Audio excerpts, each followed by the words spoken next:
Last ಕ್ಲಾಸಲ್ಲಿ physical change and chemical change ಅನ್ನೋ ಪಾಠನ ಮಾಡ್ತಾ ಇದ್ದೇವೆ. Physical and chemical change.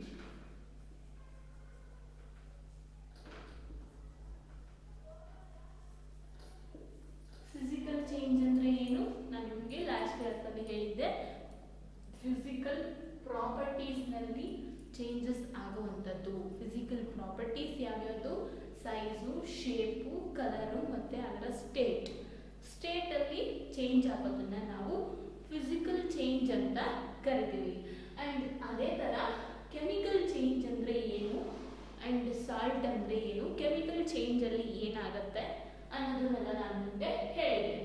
So chemical change is a change. ಅದೇನು ಕೆಮಿಕಲಿ ಚೇಂಜ್ ಆಗುತ್ತೆ ಅನ್ನೋದನ್ನೆಲ್ಲ ನಾನು ನಿಮಗೆ ಲಾಸ್ಟ್ ಕ್ಲಾಸಲ್ಲಿ ಎಕ್ಸ್ಪ್ಲೇನ್ ಮಾಡಿದ್ದೆ. ಸೊ ಕೆಮಿಕಲ್ ಚೇಂಜಲ್ಲಿ ನಮಗೆ ಏನು ಫಸ್ಟ್ ಗೊತ್ತಾಯಿತು? ರಸ್ಟ್ ಅಂದರೆ ಏನು ಮತ್ತು ರಸ್ಟಿಂಗ್ ಅದರ ಪ್ರೋಸೆಸ್ ಅಲ್ವಾ.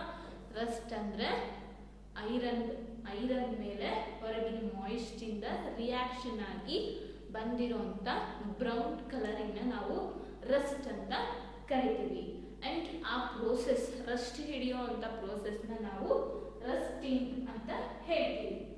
ಸೊ ನಿಮ್ಗೆ ಇವಾಗ ರಸ್ಟಿಂಗ್ ಅಂದರೆ ಎಲ್ಲೆಲ್ಲಾಗುತ್ತೆ ಅನ್ನೋದೆಲ್ಲ ಗೊತ್ತಿದೆ. ಸೊ ನಾವು ಮೆಗ್ನೀಷಿಯಂ ರಿಬ್ಬನ್ನ ಬರ್ನ್ ಮಾಡಿ ನೋಡಿದಾಗ ಅದು ಬ್ರಿಲಿಯಂಟ್ ವೈಟ್ ಕಲರ್ ಆಗಿ ಉರಿತು ಆ್ಯಂಡ್ ಅದು ಪೌಡರ್ ಆಗಿ ಪರಿವರ್ತನೆ ಆಯಿತು. ಆ್ಯಂಡ್ ಆ ಪೌಡರ್ನ ನೀರಿನ ಜೊತೆ ಮಿಕ್ಸ್ ಮಾಡಿದಾಗ ಏನಾಯಿತು? ಮೆಗ್ನೀಷಿಯಂ ಹೈಡ್ರಾಕ್ಸೈಡ್ ಫಾರ್ಮ್ ಆಯಿತು. ಸೊ ಇದನ್ನೆಲ್ಲ ನಾನು ನಿಮಗೆ ಲಾಸ್ಟ್ ಕ್ಲಾಸಲ್ಲೇ ಹೇಳಿದ್ದೆ. ಅದು ಮೆಗ್ನೀಷಿಯಂ ಹೈಡ್ರಾಕ್ಸೈಡ್ ಫಾರ್ಮ್ ಆಯಿತು. ಸೊ ಯಾವ ಕೆಮಿಕಲ್ ರಿಯಾಕ್ಷನಿಂದ ಹೊಸ ಸಬ್ಸ್ಟೆನ್ಸ್ ಫಾರ್ಮ್ ಆಗುತ್ತೋ ಅದನ್ನು ನಾವು ಕೆಮಿಕಲ್ ಚೇಂಜ್ ಅಂತ ಹೇಳ್ತೀವಿ. ಸೊ ಮೆಗ್ನೀಷಿಯಂ ಹೈಡ್ರಾಕ್ಸೈಡ್ ಫಾರ್ಮ್ ಆಗುತ್ತೆ. ಸೊ ನಾವಿನ್ನೂ ಫರ್ದರ್ ಆಕ್ಟಿವಿಟೀಸಿಂದ ಕೆಮಿಕಲ್ ಚೇಂಜ್ ಅಂದರೆ ಏನು ಅನ್ನೋದನ್ನು ನಾವಿವಾಗ ನೋಡೋಣ. ಸೊ ಇದು ಬಂದ್ಬಿಟ್ಟು ಒಂದು ಈ ಆಕ್ಟಿವಿಟಿ ಏನಿದೆ ಅದು ಟೀಚರ್ ಎದುರುಗಡೆನೆ ಮಾಡಬೇಕು, ಟೀಚರೇ ಮಾಡಬೇಕು, ಟೀಚರ್ ಮಾಡಿ ನಿಮಗೆ ತೋರಿಸ್ಬೇಕು. ಸೊ ಏನು ಬೇಕು ಅಂದರೆ 1 teaspoon full of copper sulphate, blue vitriol ನೀಲ ತೋತ ಅಂತ ಕೂಡ ಕರೀತಾರೆ, ಅದು ಬ್ಲೂ ಕಲರ್ ಆಗಿರುತ್ತೆ. 1 ಟೇಬಲ್ ಸ್ಪೂನ್ ಫುಲ್ ತಗೊಂಡು ನೀರಲ್ಲಿ ಡಿಸಾಲ್ವ್ ಮಾಡಬೇಕು. ಸೊ ಒಂದು 1/2 ಕಪ್ ಆಫ್ ವಾಟರಲ್ಲಿ ಡಿಸಾಲ್ವ್ ಮಾಡಬೇಕು. ಡಿಸಾಲ್ವ್ ಮಾಡಿ ಆ ನಂತರ few drops of dilute sulphuric acid ಹಾಕಬೇಕು. ಸೊ ಕಾಪರ್ ಸಲ್ಫೇಟ್ನ ನೀರಲ್ಲಿ ಡಿಸಾಲ್ವ್ ಮಾಡಬೇಕು. ಆ್ಯಂಡ್ ನಂತರ ಅದಕ್ಕೆ ಡೈಲ್ಯೂಟ್ ಸಲ್ಫ್ಯೂರಿಕ್ ಆಸಿಡ್ ಹಾಕಬೇಕು.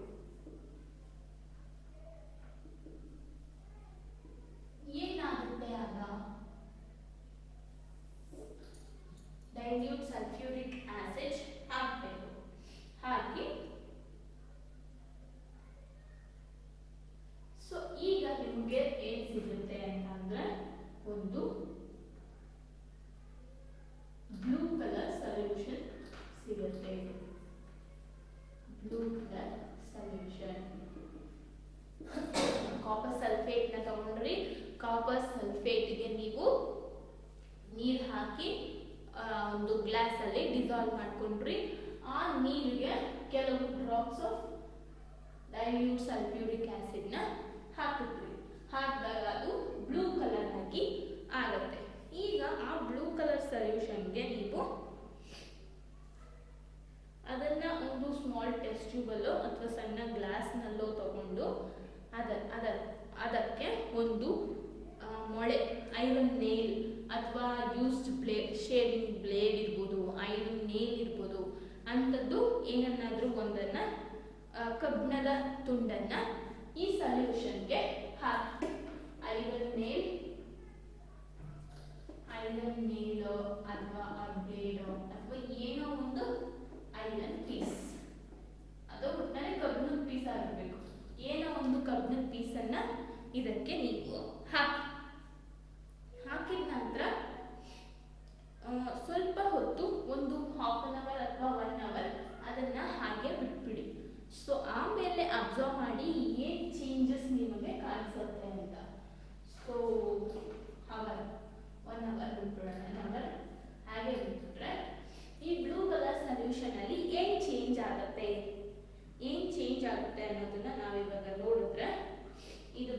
ಅದು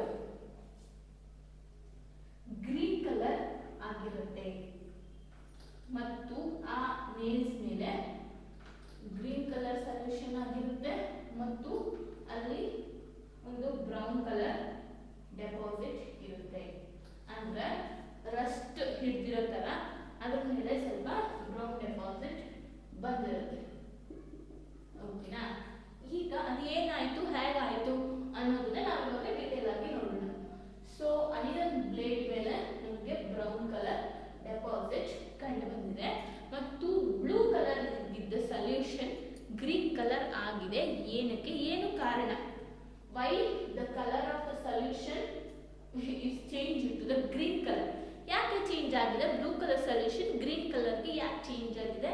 ಮತ್ತೆ ಏನು ಅದ್ರ ಮೇಲೆ ಇರುವಂತ ಬ್ರೌನ್ ಡೆಪಾಸಿಟ್ ಏನು, ಏನಾಯ್ತು ಅನ್ನೋದನ್ನ ನೋಡಿದ್ರೆ, ಸೊ ಈಗ ಕಾಪರ್ ಸಲ್ಫೇಟ್ ಮಧ್ಯ ಮತ್ತು ಐರನ್ ನೇಲ್ ಮಧ್ಯ ರಿಯಾಕ್ಷನ್ ನಡೆದಿದೆ. ರಿಯಾಕ್ಷನ್ ನಡೆದು ಕಲರ್ ಚೇಂಜ್ ಆಗಿದೆ. ಏನಾಗಿದೆ ಅಂದ್ರೆ ಕಲರ್ ಚೇಂಜ್ ಆಗಲಿಕ್ಕೆ ಕಾರಣ ಕಾಪರ್ ಸಲ್ಫೇಟ್ ಐರನ್ ಜೊತೆಗೆ ರಿಯಾಕ್ಟ್ ಆದಾಗ ಐರನ್ ಸಲ್ಫೇಟ್ ಫಾರ್ಮ್ ಆಗಿದೆ. ಅದು ನೀರಿನ ಬಣ್ಣನ ನೀಲಿ ಕಲರ್ ಇಂದ ಹಸಿರು ಬಣ್ಣಕ್ಕೆ ಅದು ಚೇಂಜ್ ಮಾಡಿದೆ. ಸೊ ಈಗ ಇದು ನಮಗೆ ಸಿಕ್ಕಿರುವಂತ ನ್ಯೂ ಸಬ್ಸ್ಟೆನ್ಸ್ ಅಲ್ವಾ? ಹೊಸ ವಸ್ತು ನಮಗೆ ಇದರಿಂದ ಫಾರ್ಮ್ ಆಯಿತು. ಸೊ ಈಗ ಈ ಬ್ರೌನ್ ಡೆಪಾಸಿಟ್ ಏನು?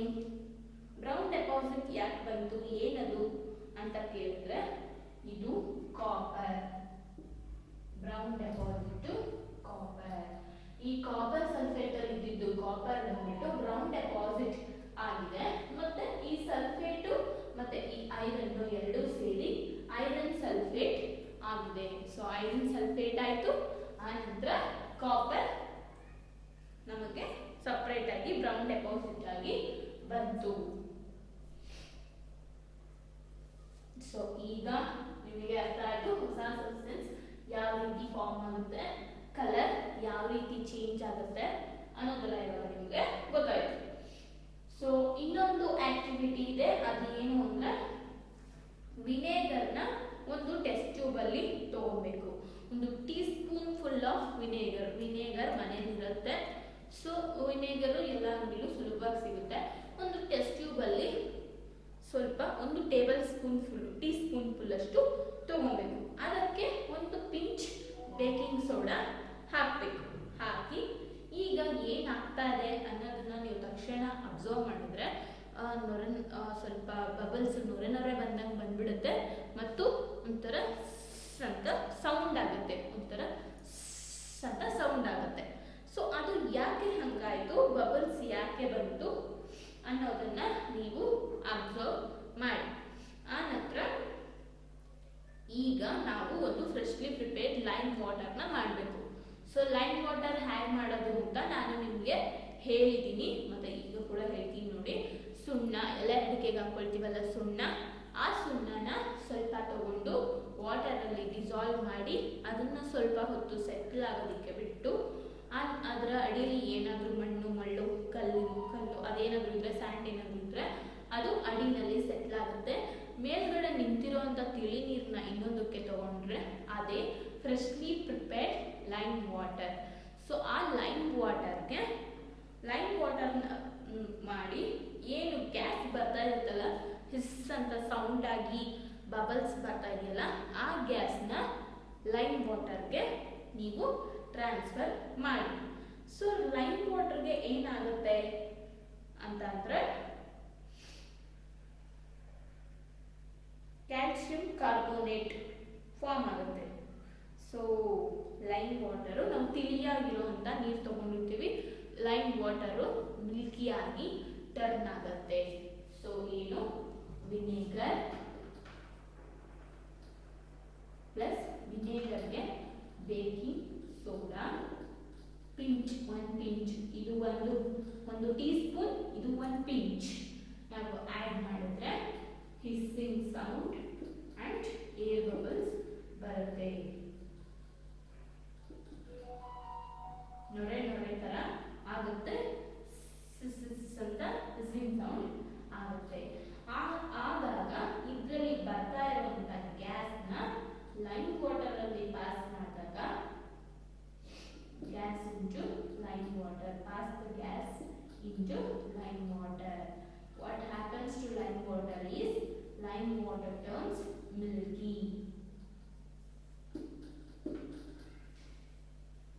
Lime water milky ಆಗಿ ಬದಲಾವಣೆ ಆಗುತ್ತೆ. ಸೊ ಯಾಕೆ ಮಿಲ್ಕಿ ಆಗಿ ಬದಲಾವಣೆ ಆಗುತ್ತೆ? ಏನಾಯಿತು ಲೈಮ್ ವಾಟರ್ ಅಲ್ಲಿ ಏನ್ ಬಂತು, ಏನಾಗಿದೆ ಲೈಮ್ ವಾಟರ್ ಅಲ್ಲಿ ಚೇಂಜು ಅನ್ನೋದನ್ನ ನೋಡೋಣ. ಈಗ ವಿನೇಗರ್ ಅಂದ್ರೆ ಅಸಿಟಿಕ್ ಆಸಿಡ್, ನಾನು ಲಾಸ್ಟ್ ಕ್ಲಾಸಲ್ಲಿ ನಿಮಗೆ ಹೇಳಿದ್ದೆ. ಸೊ ಇದು ಬಂದ್ಬಿಟ್ಟು ಬೇಕಿಂಗ್ ಸೋಡಾ ಬಂದ್ಬಿಟ್ಟು sodium hydrogen carbonate, sodium hydrogen carbonate. So ಇದು ಬೇಸು, ಇದು ಆಸಿಡ್ ಮಿಕ್ಸ್ ಆಗುತ್ತೆ. ಅಂಡ್ ಈ ಗ್ಯಾಸ್ ಏನ್ ಬರ್ತದೆ ಅದರಲ್ಲಿ ಕಾರ್ಬನ್ ಡೈಆಕ್ಸೈಡ್ ಇರುತ್ತೆ, ಕಾರ್ಬನ್ ಡೈಆಕ್ಸೈಡ್ ಇರುತ್ತೆ ಅಂಡ್ ಬೇರೆನೂ ಇರುತ್ತೆ. ಆಗ ಯಾವುದು ಆ ಗ್ಯಾಸ್ನ ನಾನು ಲೈಮ್ ವಾಟರ್ ಅಲ್ಲಿ ಪಾಸ್ ಮಾಡಿದಾಗ ಲೈಮ್ ವಾಟರ್ ಮಿಲ್ಕಿ ಆಗುತ್ತೆ. ಯಾಕೆ ಅಂದ್ರೆ ಲೈಮ್ ವಾಟರ್ ಅಲ್ಲಿ ಏನ್ ಫಾರ್ಮ್ ಆಗಿರುತ್ತೆ ಅಂದ್ರೆ ಕ್ಯಾಲ್ಸಿಯಂ ಕಾರ್ಬೋನೇಟ್ ಫಾರ್ಮ್ ಆಗಿರುತ್ತೆ. ಕ್ಯಾಲ್ಸಿಯಂ ಕಾರ್ಬೋನೇಟ್ ಫಾರ್ಮ್ ಆಗಿರೋದ್ರಿಂದ ಅದು ಮಿಲ್ಕಿಯಾಗಿ ಟರ್ನ್ ಆಗುತ್ತೆ.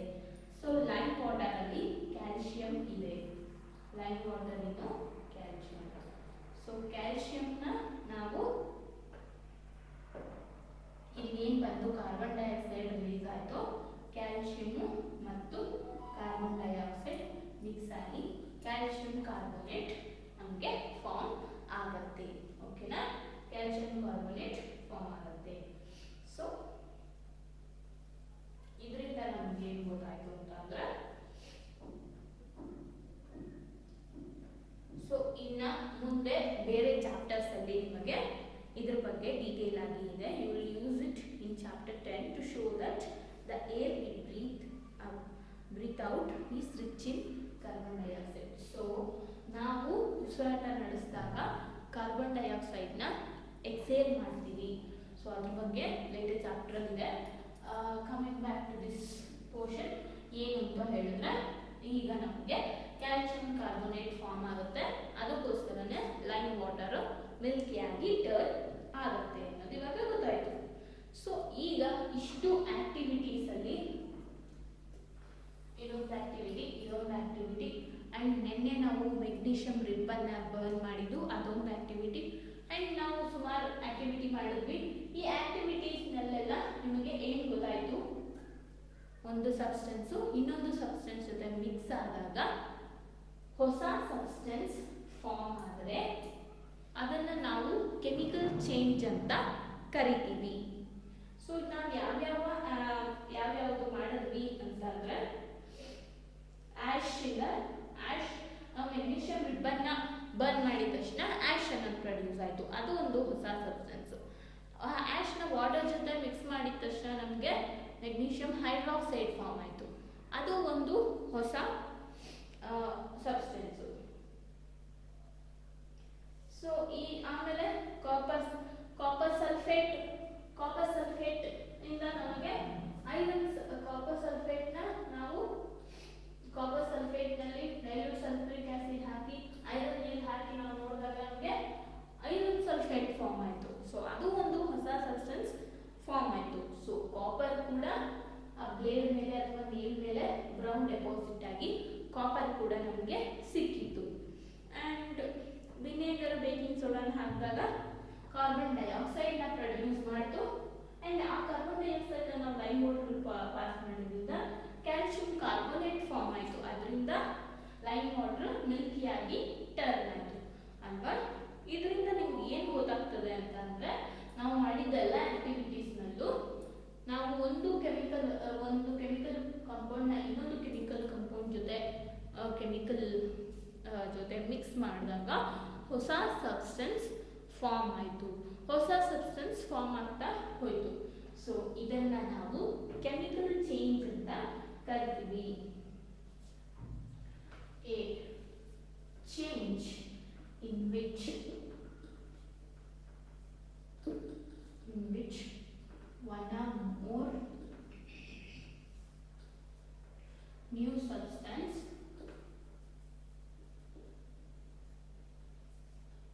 are formed is called chemical change.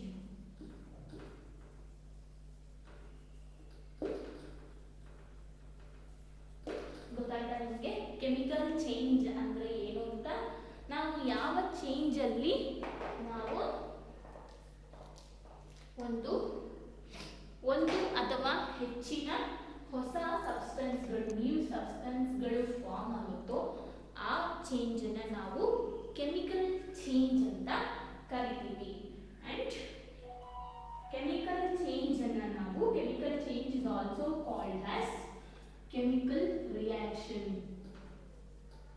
Chemical reaction ನಾವು ಬರೀ ಕೆಮಿಕಲ್ ಚೇಂಜ್ ನೇ ನಾವು we are also called chemical change as chemical reaction. ಓಕೆನಾ? ನಾವು ಇನ್ನು ಮುಂದೆ ಕೆಮಿಕಲ್ ಚೇಂಜ್ ಅಂತ ಹೇಳಿಕ್ಕೆ ಹೋಗಲ್ಲ, ಕೆಮಿಕಲ್ ರಿಯಾಕ್ಷನ್ ಅನ್ನೋ ಪದನೇ ಜಾಸ್ತಿ ಯೂಸ್ ಮಾಡ್ತೀವಿ, ರಿಯಾಕ್ಷನ್ ಅನ್ನೋ ಪದನ ಜಾಸ್ತಿ ಯೂಸ್ ಮಾಡ್ತಾ ಹೋಗ್ತೀವಿ. ಓಕೆನಾ? Chemical changes are very important in our life. ಓಕೆನಾ? ಕೆಮಿಕಲ್ ಚೇಂಜ್ ಅನ್ನೋದು ನಮ್ಮ ಲೈಫಲ್ಲಿ ತುಂಬ ಇಂಪಾರ್ಟೆಂಟು. ಹೇಗೆ ಅಂದರೆ ನಾವು ತಗೊಳ್ಳೋ ಎಲ್ಲ ಫುಡ್ಗಳು ಕೆಮಿಕಲ್ಸಿಂದನೇ ಮಾಡಲ್ಪಟ್ಟಿದೆ ಆ್ಯಂಡ್ ಒಳಗಡೆ ಇರೋವಂಥ ವಸ್ತುಗಳು ಕೆಮಿಕಲ್ಸಿಂದನೇ ಆಗಿದೆ. ಸೊ ಒಂದರ ಜೊತೆಗೆ ಒಂದು ರಿಯಾಕ್ಟ್ ಆಗಿ ಹೊಸ ವಸ್ತು, ಹೊಸ ಸಬ್ಸ್ಟೆನ್ಸ್ಗಳು ಬರ್ತಾ ಹೋಗ್ತವೆ, ಪ್ರಾಡಕ್ಟ್ಸ್ ನಮಗೆ ಸಿಗ್ತಾ ಹೋಗ್ತವೆ. ಸೊ ರಿಯಾಕ್ಷನ್ ಆಗುತ್ತೆ, ಪ್ರಾಡಕ್ಟ್ ನಮಗೆ ಬೇರೆ ನ್ಯೂ ಸಬ್ಸ್ಟೆನ್ಸ್ ನಮಗೆ ಸಿಗ್ತಾ ಹೋಗುತ್ತೆ. ಸೊ ಅದಕ್ಕೋಸ್ಕರ ನಮ್ಮ ಲೈಫಲ್ಲಿ ಕೆಮಿಕಲ್ ರಿಯಾಕ್ಷನ್ ತುಂಬ ಇಂಪಾರ್ಟೆಂಟ್. ಆ್ಯಂಡ್ ಅಂದರೆ ನ್ಯೂ ಸಬ್ಸ್ಟೆನ್ಸಸ್ ಎಲ್ಲ ಫಾರ್ಮ್ ಆಗುತ್ತೆ ಕೆಮಿಕಲ್ ಚೇಂಜಸ್ ಇಂದ. ಓಕೆನಾ? ಆ್ಯಂಡ್ ಎಕ್ಸಾಂಪಲ್ ಏನು ಅಂದರೆ digestion of food in our body. ನಾನು ಹೇಳಿದ್ನಲ್ಲ, ನಮ್ಮ ಬಾಡಿಲಿ ಡೈಜೆಷನ್ಸು ಕೆಮಿಕಲ್ಸ್ ಇಂದನೇ ಆಗೋದು. And ripening of fruits, fermentation of grapes. So ಇದೆಲ್ಲ ಕೆಮಿಕಲ್ ಚೇಂಜಸ್ ಇಂದನೇ ಆಗೋದು. ಎಲ್ಲದು ಏನು ಫಿಸಿಕಲ್ ಚೇಂಜ್ ಬಿಟ್ಟು ಮಿಕ್ಕಿದ್ದು ಎಲ್ಲದೂ ಕೆಮಿಕಲ್ ಚೇಂಜೇ, ಕೆಮಿಕಲ್ ರಿಯಾಕ್ಷನ್ನೇ. ಸೊ ಎಲ್ಲ ಕಡೆನೂ ಕೆಮಿಕಲ್ ರಿಯಾಕ್ಷನ್ ಆಗುತ್ತೆ ಆ್ಯಂಡ್ ಅದು ನಮಗೆ ಎಸೆನ್ಷಿಯಲ್ ಕೂಡ. And medicine is the end product of a chain of chemical reaction. Useful new materials such as plastic, detergent ಅನ್ನೋದು ಎಲ್ಲದನ್ನು ಕೆಮಿಕಲ್ ರಿಯಾಕ್ಷನ್ ಇಂದಾನೆ ನಮಗೆ ಸಿಗೋದು.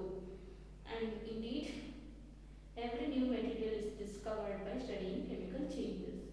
ಸೊ ನಾವು ಕೆಮಿಕಲ್ ಚೇಂಜಸ್ನ ಓದೋದ್ರಿಂದ ಹೊಸ ಸಬ್ಸ್ಟೆನ್ಸಸ್ಗಳ ಬಗ್ಗೆನೂ ತಿಳ್ಕೊಳ್ತಾ ಹೋಗ್ಬೋದು. ಆ್ಯಂಡ್ ನಂತರ we have seen that one or more new substances are produced in a chemical change.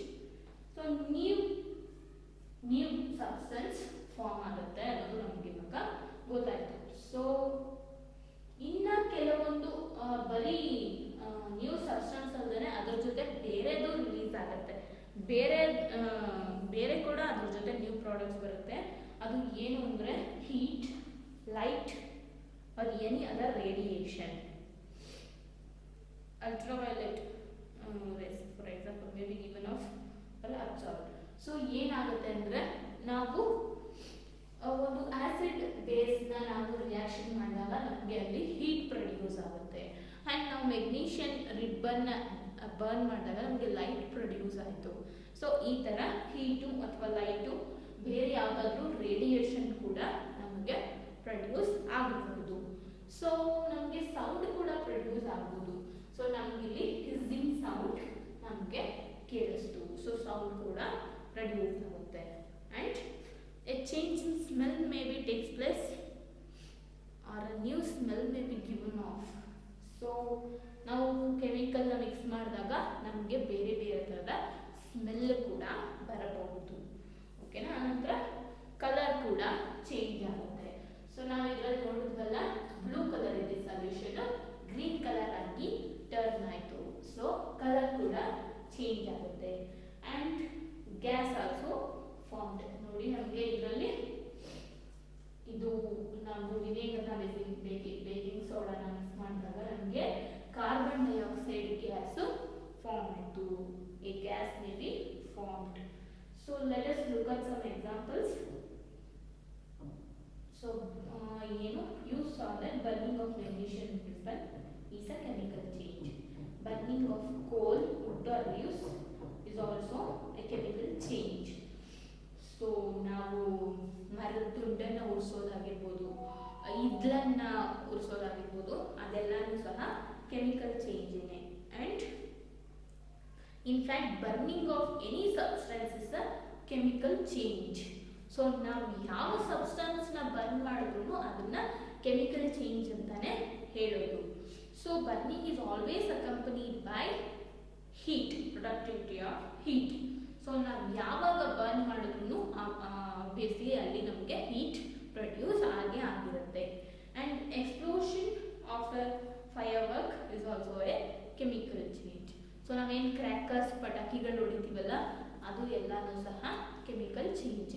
ನಾವು ಯಾವುದನ್ನ ಬರ್ನ್ ಮಾಡ್ತೀವೋ ಅದು ಎಲ್ಲವುದು ಈ ಕೆಮಿಕಲ್ ಚೇಂಜ್ಗೆ ಸೇರಿತ್ತು.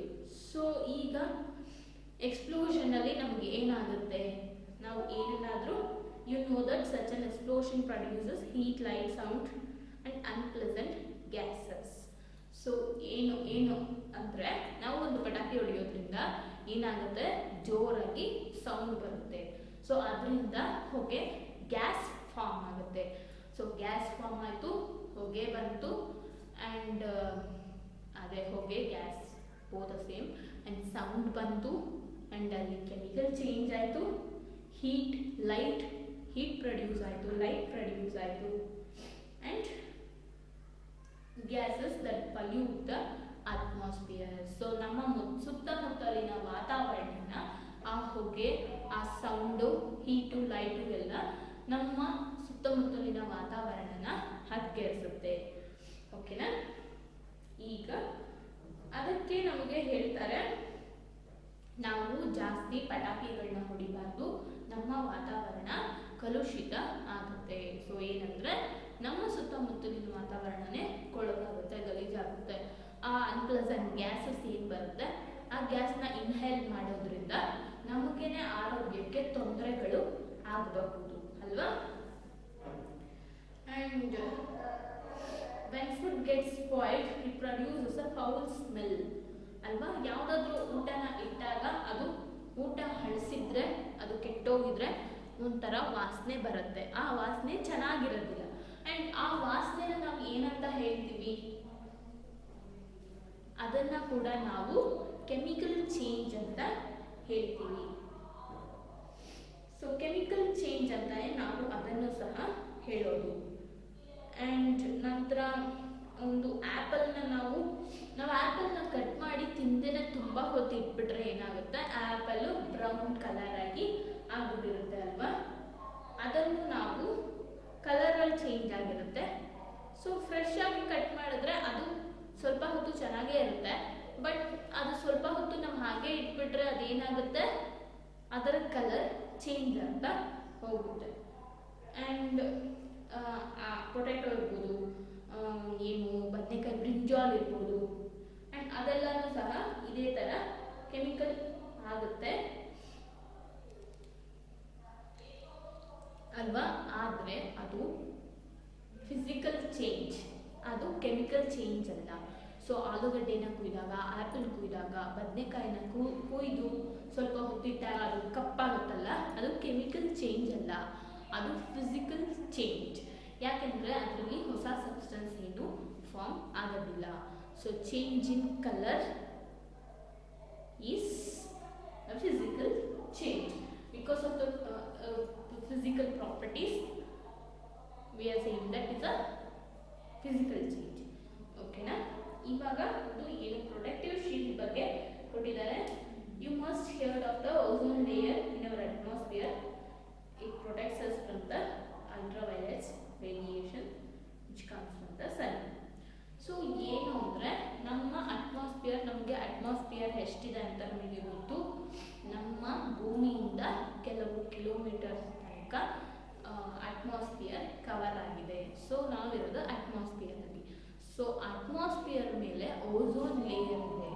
ಓಝೋನ್ ಲೇಯರು ನಮ್ಮ ಅರ್ಥಗೆ ಪ್ರೊಟೆಕ್ಟಿವ್ ಆಗಿ ಸುತ್ತಕೊಂಡಿದೆ. ಸೊ ಸೂರ್ಯನಿಂದ ನಮಗೆ ಅಲ್ಟ್ರಾವೈಲೆಟ್ ರೇಸ್ ಬರುತ್ತೆ. ಆ ಅಲ್ಟ್ರಾವೈಲೆಟ್ ರೇಸು ನಮಗೆ ತುಂಬ ಹಾರ್ಮ್ಫುಲ್. ನಾವು ಅಲ್ಟ್ರಾವೈಲೆಟ್ ರೇಸ್ನ ನಾವು ತಗೊಳ್ಬಾರ್ದು. ಸೊ ಅದಕ್ಕೋಸ್ಕರ ಏನಾಗಿದೆ ಅಂದರೆ ಓಝೋನ್ ಲೇಯರು ಆ ಅಲ್ಟ್ರಾವೈಲೆಟ್ ರೇಸ್ನ ಅಲ್ಲೇ ತಡೆಯುತ್ತೆ. ಭೂಮಿಗೆ ಬರದೇ ಇರೋಂಗೆ ಅಲ್ಲೇ ತಡೆಯುತ್ತೆ. ಅಲ್ಲೇ ತಡೆಯೋದ್ರಿಂದ ನಾವು ಆ ಅಲ್ಟ್ರಾವೈಲೆಟ್ ರೇಸ್ನ ನಾವು ತಗೊಳ್ತಾ ಇಲ್ಲ. So ozone layer absorbs the radiation and break downs to oxygen. ಆ ಓಝೋನ್ ಲೇಯರ್ ನಮಗೆ ಏನು ಮಾಡುತ್ತೆ ಅಂದರೆ ಆ ರೇಡಿಯೇಷನ್ನ ಆಕ್ಸಿಜನ್ ಆಗಿ ಮಾಡುತ್ತೆ. So oxygen is different from ozone. Ozone oxygen ozone ಒಂದೇ ಅಲ್ಲ, ಎರಡು different. So we call the breaking down of ozone a chemical change. If ultraviolet radiation were not absorbed by ozone, it would reach the Earth's surface, harm to us and other life forms. Ozone acts as a natural shield against the radiation. So ozone ನಮಗೆ ultraviolet race ಬರದೇ ಇರೋ ಥರ ಅಲ್ಲೇ ತಡೆದಿದೆ. ಆ ozone ultraviolet ರೇಸ್ನ absorb ಮಾಡಿಕೊಂಡು oxygen ಆಗಿ break down ಮಾಡ್ಕೊಳ್ತಾ ಇದೆ. ಸೊ ಅದನ್ನು ನಾವು ಕೆಮಿಕಲ್ ಚೇಂಜ್ ಅಂತ ಕರೀಬಹುದು. ಓಕೆನಾ. ಆ ನಂತರ ನಾವು ಪಾಠದಲ್ಲಿ ನ್ಯೂಟ್ರಲೈಸೇಷನ್ ಬಗ್ಗೆ ಓದಿದ್ವಲ್ಲ. ಸೊ ಆ ನ್ಯೂಟ್ರಲೈಸೇಷನ್ ಕೂಡ ಕೆಮಿಕಲ್ ಚೇಂಜೇನೆ. ಅದ್ರ ಬಗ್ಗೆ ನಮ್ಗೆ ಇವಾಗ ಗೊತ್ತಾಯಿತು. ಸೊ ಈಗ ಭುಜೋ ಅವರಿಗೆ ಒಂದು ಡೌಟ್ ಬಂದಿದೆ. We learned in chapter 1 that plants produce their food by a process called photosynthesis. Can we call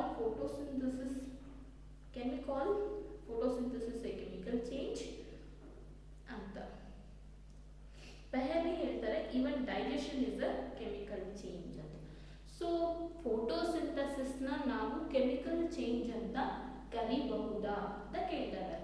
so S, ಫೋಟೋಸಿಂಥಸಿಸ್ನ ನಾವು ಕೆಮಿಕಲ್ ಚೇಂಜ್ ಅಂತ ಕರಿಬೋದು. ಯಾಕೆ ಅಂದರೆ ಕ್ಲೋರೋಫಿಲ್ನ ಉಪಯೋಗಿಸ್ಕೊಂಡು, ಲೀಫ್ ಸನ್ಲೈಟ್ನ ಉಪಯೋಗಿಸ್ಕೊಂಡು ಆ್ಯಂಡ್ ವಾಟರ್ ಮಿನರಲ್ಸ್ನ ಉಪಯೋಗಿಸ್ಕೊಂಡು ಅದು ಒಂದು ಹೊಸ ಪ್ರಾಡಕ್ಟ್ನ, ಹೊಸ ವಸ್ತುನ, ನ್ಯೂ ಸಬ್ಸ್ಟೆನ್ಸ್, ಏನದು ನ್ಯೂ ಸಬ್ಸ್ಟೆನ್ಸ್ ಫಾರ್ಮ್ ಆಗೋದು ಕಾರ್ಬೋಹೈಡ್ರೇಟ್ ಅನ್ನೋದನ್ನ ನ್ಯೂ ಸಬ್ಸ್ಟೆನ್ಸನ್ನು ಪ್ರೊಡ್ಯೂಸ್ ಮಾಡುತ್ತೆ. And also it will produce the oxygen ಅಲ್ವಾ. ಸೊ ನ್ಯೂ ಸಬ್ಸ್ಟೆನ್ಸ್ ಫಾರ್ಮ್ ಆದಾಗ ನಾವು ಅದನ್ನು ಕೆಮಿಕಲ್ ಚೇಂಜ್ ಅಂತ ಹೇಳಬಹುದು ಅಲ್ವಾ. ಓಕೆ, ಇವಾಗ ಅವ್ರ ಪ್ರಶ್ನೆಗೆ ಉತ್ತರ ಸಿಕ್ಕಿರುತ್ತೆ. ಆ್ಯಂಡ್ ನೆಕ್ಸ್ಟ್ ನಾವು ಹೋಗೋಣ ರಸ್ಟಿಂಗ್ ಆಫ್ ಐರನ್ ಅನ್ನೋ ವಿಷಯಕ್ಕೆ. ಸೊ ರಸ್ಟಿಂಗ್ ಆಫ್ ಐರನ್ ಬಗ್ಗೆ ನಾವು ಓದಿದ್ವಿ. ಐರನ್ನು ಏರಲ್ಲಿರುವಂಥ ಮಾಯ್ಶ್ಚರ್ನ ಅಬ್ಸರ್ವ್ ಮಾಡಿಕೊಂಡು ಅದರಿಂದ ಕೆಮಿಕಲ್ ರಿಯಾಕ್ಷನ್ ಆಗಿ ರಸ್ಟ್ ಅನ್ನೋದು ಫಾರ್ಮ್ ಆದರೆ, ಕೆಮಿಕಲ್ ರಿಯಾಕ್ಷನ್ ಆಗಿ ಒಂದು ಹೊಸ ಸಬ್ಸ್ಟೆನ್ಸ್ ಫಾರ್ಮ್ ಆಗುತ್ತೆ. ಆ ಹೊಸ ಸಬ್ಸ್ಟೆನ್ಸ್ ನಾವು ರಸ್ಟ್ ಅಂತ ಕರಿತೀವಿ. ಆ್ಯಂಡ್ ಆ ರಸ್ಟ್ ಆಗುವಂಥ ಪ್ರೋಸೆಸ್ನ ರಸ್ಟಿಂಗ್ ಅಂತ ಹೇಳ್ತೀವಿ ಅಲ್ವಾ. ಸೊ ಇನ್ನೂ ಡೀಟೇಲ್ ಆಗಿ ನಾವು ರಸ್ಟಿಂಗ್ ಬಗ್ಗೆ ತಿಳ್ಕೊಳ್ಳೋಣ ನೆಕ್ಸ್ಟ್ ಕ್ಲಾಸಲ್ಲಿ. ಓಕೆನಾ. ನಮ್ಮ ವಿಡಿಯೋಸ್ನ ನೋಡ್ತಾ ಇರಿ, ನಿಮ್ಮ ಫ್ರೆಂಡ್ಸಿಗೂ ನೋಡ್ಲಿಕ್ಕೆ ಹೇಳಿ. ಆ್ಯಂಡ್ ನಮ್ಮ ಚಾನಲ್ಗೆ ಸಬ್ಸ್ಕ್ರೈಬ್ ಮಾಡ್ಕೊಳ್ಳಿ. Keep watching our videos, like, share, subscribe. And again, thank you for watching.